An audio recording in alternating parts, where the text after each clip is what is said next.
بھائی ہم ہیں کمزور. یہ دیکھیے آپ ایک ویپن آف لاسٹ ریزورٹ رکھ کے, نیوکلیر ویپنز رکھ کے, اس سے آپ تگڑے نہیں ہو جاتے ہیں.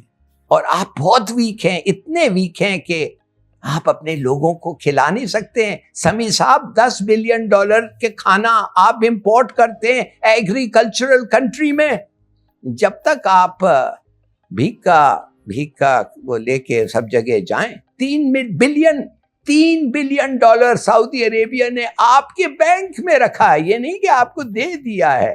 اس وقت یہ لوگ ہندوستان سے پیسے لے کے ہمارے خلاف ایکٹ کر رہے تھے. اب اس وقت کدھر تھا حقانی طالبان؟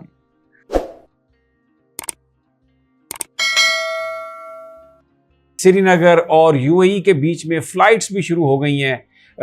کوئی ہم اس پر احتجاج نہیں کرتے ہوئے نظر آ رہا ہے.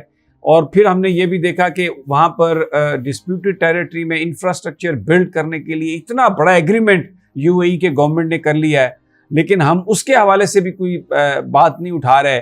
اور ہمارا جھکاؤ, یہ خوف, یہ کیوں ہے؟ اس کی کیا وجہ ہے؟ جبکہ IMF نے ابھی تک ہمیں کچھ نہیں دیا, FATF نے ہمیں دبا کے رکھا ہوا ہے. تو یہ سپر پاور کے سامنے ہم بھی ایک اسلامک سپر پاور ہیں, ہمارے پاس بھی اپنی سیکیورٹی کا سب کچھ ہے, اتنا خوف کیوں ہے؟ یہ ہمارے دیکھیے, پہلی بات تو وہ سری نگر کا اور دبئی کا جو تھا وہ روٹ, اس پہ سنا ہے کہ ہم نے ان کو اوور فلائٹ رائٹس ختم کر دیا ہے. سنا ہے, آپ کا اطلاع بہتر ہوگا, مگر مجھے وہ گورنمنٹ نے تو کہا ہے وہ کہ انہوں نے ختم کر دیا ہے, گورنمنٹ نے یا انڈیا نے, پتہ نہیں کیا. مگر آپ کا جنرل جو سوال ہے, بھائی ہم ہیں کمزور. یہ دیکھیے آپ ایک ویپن آف لاسٹ ریزورٹ رکھ کے, نیوکلیر ویپنز رکھ کے, اس سے آپ تگڑے نہیں ہو جاتے ہیں. اس لیے کہ جب آپ اس کو استعمال, that is the weapon of last resort. وہ اور خودکشی کرنا, اٹس دا سیم تھنگ.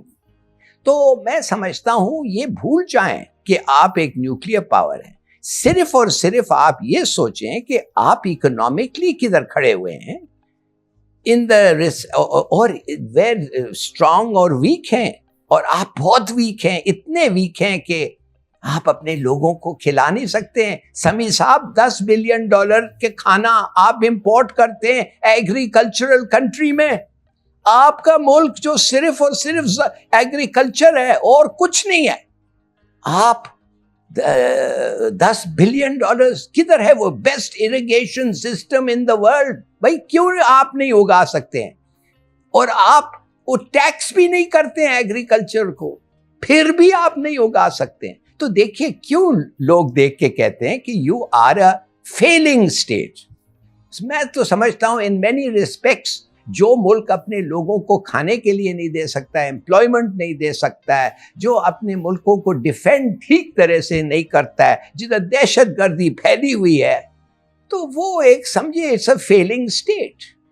اور وہ ہمارا اس وقت یہ ہے. تو آپ کو کبھی عزت نہیں آئے گی جب تک آپ بھیکا وہ لے کے سب جگہ جائیں. $3 بلین سعودی عربیہ نے آپ کے بینک میں رکھا ہے, یہ نہیں کہ آپ کو دے دیا ہے, آپ کے بینک میں رکھا ہے.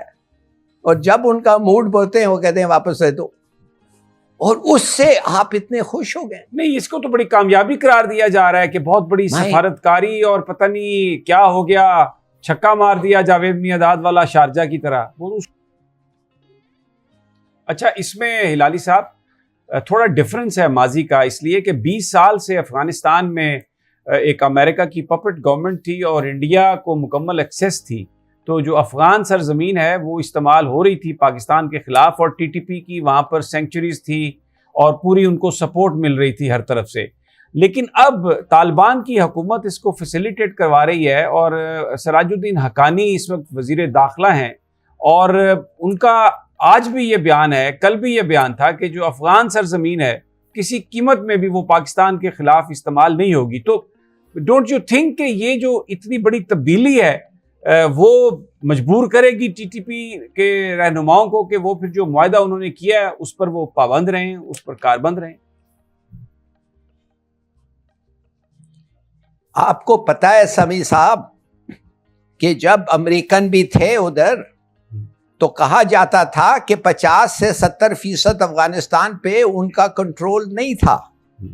کہا جاتا تھا کہ کابل جو ہے بس وہی تھا جو ان کا کنٹرول تھا. اس وقت یہ لوگ ہندوستان سے پیسے لے کے ہمارے خلاف ایکٹ کر رہے تھے. اب اس وقت کدھر تھا حقانی طالبان؟ اس وقت کیا حقانی طالبان اس وقت ہمارا دشمن تھا ٹی ٹی پی کی طرح؟ کتنے دفعے ہمارے انٹیلیجنس ایجنٹس نے ان سے بات کی ہوگی اور کہا ہوگا کہ تمہارا علاقہ جو تمہارے کنٹرول میں ہے ادھر سے پیسے لے کے ٹی ٹی پی پاکستان کو اٹیک کر رہا ہے، روکو. کیا وہ روکا انہوں نے؟ چلیے روکا نہیں، کوشش کی، ایک آدمی کو پکڑا. دیکھیے بات سیدھی سادی یہ ہے، proof of the pudding is in the eating. آپ چاہتے ہیں کہ ہم ان کا بات مانیں، چلیے دیکھتے ہیں. مگر میں صرف آپ کو یہ بتا رہا ہوں کہ جب بھی اس علاقہ حقانیز کے کنٹرول میں تھا اس وقت نہیں روکا. اب آپ کہتے اس وقت وہ کہہ رہے ہیں ہم روکیں گے. لیٹ اس سی. مگر میں آپ کو ایک چیز بتا رہا ہوں، یہ کلاسک کیس ہے، لڑو، رکو، نیگوشیٹ کرو، جھوٹ بولو، ایک ایک کے پرزنرز واپس لاؤ اور پھر شروع ہو جاؤ. دس از دا کلاسک کیس. اب اگر اس وقت نہیں ہوگا اس لیے کہ حقانیز اس وقت سیریس ہیں، ٹائم ول ٹیل. اگر آپ لینا چاہتے ہیں رسک، چھوڑ دیں اور پھر دیکھتے رہیں کیا ہوتا ہے. اچھا، پھر اس میں ایک اور سوال بھی ہے، آپ نے بالکل بجا فرمایا، یہ ایک جو آپ نے سینیریو پینٹ کیا ہے that is a possibility, but then we go back again کہ پھر ہمارے پاس آپشنز کیا ہیں، چوائسز کیا ہیں ہمارے پاس اس کے علاوہ؟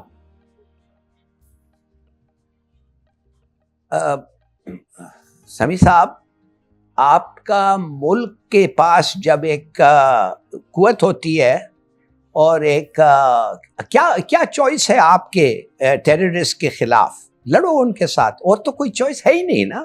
Why do you always want a choice? مجھے سمجھ نہیں آتی ہے. مجھے اگر ایک چور، مجھے پتا ہے ایک چور ہے میرے گھر میں آ کے چوری کرے گا، میں کیوں اس کے ساتھ بیٹھ کے نیگوشیٹ کروں؟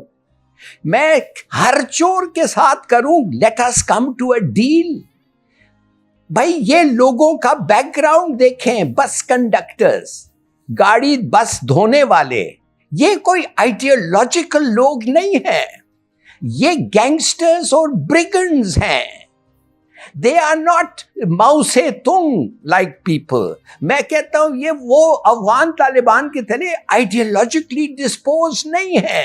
ان کو پیسے چاہیے، لوٹ چاہیے، ان کو کنٹرول چاہیے. یہ کو کام نہیں کرنا آتا، ان کو صرف ایک چیز آتا ہے، لڑنا.